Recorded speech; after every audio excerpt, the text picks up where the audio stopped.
Sugeng Riyadi, seorang warga Blitar, Jawa Timur, panik ketika menemukan sesosok kerangka manusia yang dia temukan terkubur di dalam salah satu kamar rumah yang baru aja dia beli dari keluarganya sendiri.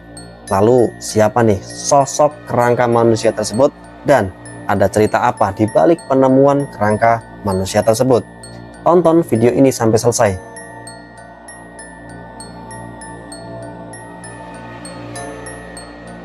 Gua mau awalin deh geng, cerita ini dari seorang pria yang bernama Supriyo Handono, seorang warga Blitar, Jawa Timur. Supriyo Handono ketika dia masih muda, Supriyo Handono sempat merantau ke wilayah Sulawesi Tenggara, tepatnya di Kabupaten Konawe. Supriyo Handono sempat bekerja selama beberapa tahun di Konawe, dan hingga akhirnya Handono pun menemukan pujaan hatinya yang bernama Fitriani, seorang gadis asal Konawe, Sulawesi Tenggara. Akhirnya mereka berdua pun menikah dan dikaruniai 2 orang anak. Setelah hubungan mereka berjalan selama beberapa tahun, akhirnya mereka pun memutuskan untuk pulang kampung ke kampung halaman Supriyo Handono yang ada di wilayah Blitar, Jawa Timur.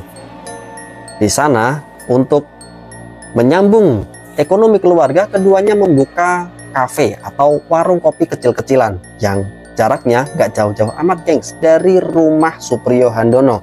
Yang diketahui rumah Supriyo Handono ini adalah peninggalan dari orang tuanya. Dari sini nih gengs, keretakan hubungan antara Handono dan Fitriani dimulai. Ternyata Fitriani ini menyimpan rasa cinta dengan laki-laki lain yang gak lain adalah seorang pria yang menjadi pelanggan warung kopi miliknya. Dan apesnya deh gengs, hubungan antara Fitriani dan laki-laki tersebut diketahui oleh suaminya yang bernama Handono. Karena perselingkuhan dari Fitriani ini terbongkar, maka Handono pun dengan rela hati menyerahkan istrinya kepada laki-laki tersebut, dan Handono sendiri yang menyerahkan secara langsung istrinya kepada selingkuhannya. Setelah 1 minggu Handono dan Fitriani ini berpisah, Fitriani tiba-tiba pulang ke rumah Handono untuk sekedar menengok anak-anaknya. Nah, setelah Fitriani ini masuk ke dalam rumah Handono, entah nih gengs, kerasukan apa nih mereka berdua, tiba-tiba mereka pun terjadi pertengkaran yang amat sangat hebat.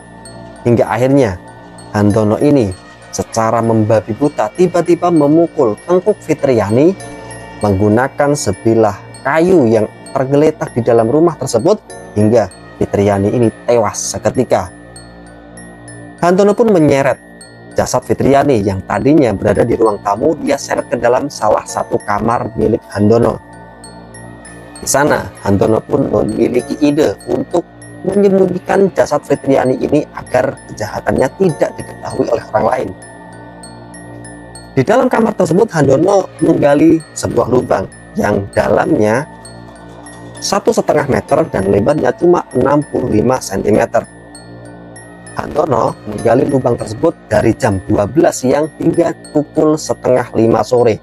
Setelah lubang tersebut dirasa siap, Handono pun melepaskan seluruh pakaian milik mantan istrinya tersebut dan kemudian membungkus jasad mantan istrinya menggunakan kain spray yang berwarna putih. Kemudian Handono pun memasukkan jasad Fitriani ke dalam lubang tersebut dengan posisi jongkok. Kemudian jasad Fitriani pun dia timbun menggunakan tanah, dan setelah 1 tahun jasad Fitriani ini terkubur di dalam kamar tersebut, gak ada satupun tetangga maupun keluarga yang mengetahui tentang kematian Fitriani ini. Pasalnya keluarga gak ada yang curiga guys, soalnya keluarga ini udah tahu kalau si Fitriani dan Handono ini sudah berpisah. Dan kalau Fitriani ini emang udah gak terlihat di rumah, keluarga pun cuma mengira bahwa Fitriani ini udah tinggal bersama laki-laki yang dulu menjadi selingkuhannya.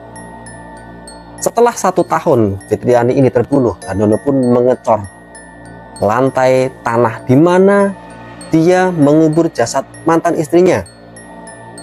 Setelah 2 tahun berselang, Fitriani pun tewas di dalam rumah Handono tersebut, baru nih gengs, Handono pun memiliki keinginan, entah karena apa, Handono ini ingin menjual rumah tersebut.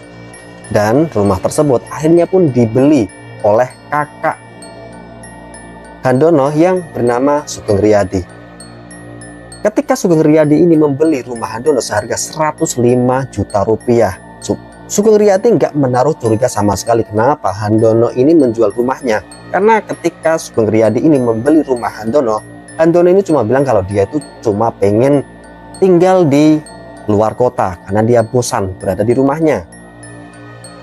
Kemudian setelah rumah ini dibeli oleh Sugeng Riyadi pun berencana untuk merenovasi rumah tersebut. Ketika Sugeng Riyadi melakukan renovasi di dalam kamar, di sini nih gengs, Handono ini sebenarnya sudah berpesan kepada Sugeng Riyadi agar tidak masuk ke dalam kamar tersebut. Handono beralasan bahwa kamar tersebut adalah kamar di mana Handono ini menyimpan barang-barang pusakanya. Dan Sugeng Riyadi pun tidak menaruh curiga, pasalnya Handono ini memang terkenal dia itu suka koleksi-koleksi barang-barang klenik atau jimat-jimat gitu gengs. Tapi karena Sugeng Riyadi ini berniat membongkar total kemudian merenovasi total rumah tersebut, akhirnya Sugeng Riyadi pun masuk ke dalam kamar tersebut bersama beberapa tukang yang mengerjakan pekerjaan renovasi rumah Sugeng Riyadi. Nah, dari sini nih gengs, para tukang yang merenovasi rumah Sugeng Riyadi ini merasa curiga dengan adanya cor yang dianggap mencurigakan di dalam kamar tersebut. Akhirnya tukang dan pemilik rumah yang bernama Sugeng Riyadi memutuskan untuk membongkar cor beton tersebut. Dan setelah mereka menggali tanah sedalam 1,5 meter, mereka pun dibikin panik dan kaget. Pasalnya mereka menemukan sesosok manusia yang tinggal hanya tulang belulang saja. Dari sini mereka pun sudah patut menduga bahwa mereka sudah sempat curiga bahwa jasad ini jasadnya si mantan istri dari Handono yang bernama Fitriani. Dan benar nih gengs, ketika penemuan kerangka ini dilaporkan ke polisi dan polisi pun menyelidiki kasus tersebut, dan benar aja ternyata jasad tersebut adalah jasad Fitriani. Nggak memakan waktu lama, polisi pun berhasil meringkus Handono dan Handono pun harus mempertanggungjawabkan tindakannya di meja pengadilan. Itu gengs, kasus yang sempat menggemparkan di Indonesia pada tanggal 21 November tahun 2023 ini, agar menjadi perhatian untuk kita semua dan semoga kita dihindarkan dari kejahatan-kejahatan yang ada di sekitar kita.